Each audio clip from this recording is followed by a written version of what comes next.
Je suis Artemis Finnegan, voyageur du passé, explorateur du futur. Je viens d'accomplir ma mission. Je suis maintenant bloqué en 1863, en pleine guerre de sécession. Je ne souhaite qu'une chose, revenir à mon époque et retrouver ma famille.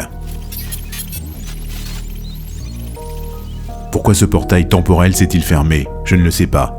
Certainement une perturbation liée au changement du futur. J'avais tué le fils de David Lloyd, simple fermier. Sa descendance allait engendrer, dans quelques centaines d'années, un monstre qui causerait une guerre mondiale et la destruction de notre monde. J'avais été envoyé ici pour le tuer. Ma mission était accomplie. Il faut maintenant que je trouve une autre faille temporelle pour rentrer chez moi. Je suis né en l'an 2585 à Londres, une ville qui n'est plus que l'ombre d'elle-même. Dans les années 2000, c'était un Eldorado. Aujourd'hui, c'est un amas de pauvreté, de détresse et de délinquance. J'ai été très vite repéré par le gouvernement. À l'âge de 12 ans, j'avais déjà piraté la moitié des sites sécurisés du pays. Bases militaires, hôpitaux, police et bien sûr le Parlement. Un jour, 2 types sont venus me chercher. Costume noir, lunettes noires, voiture noire. C'étaient des agents de l'APPF, agents de préservation du passé et du futur. Je n'ai plus jamais revu mes parents. Ma formation a été éprouvante. Au départ, nous étions 200.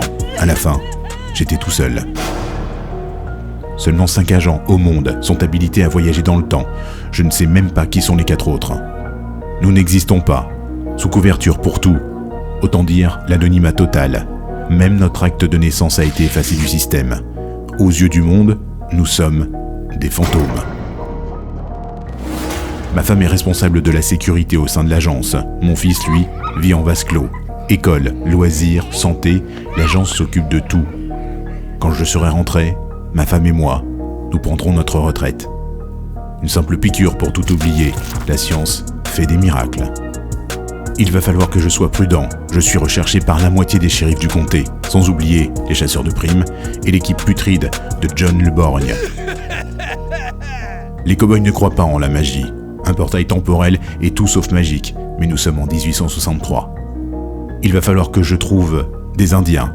Eux seuls pourront m'indiquer l'existence d'une quelconque perturbation dans l'espace-temps.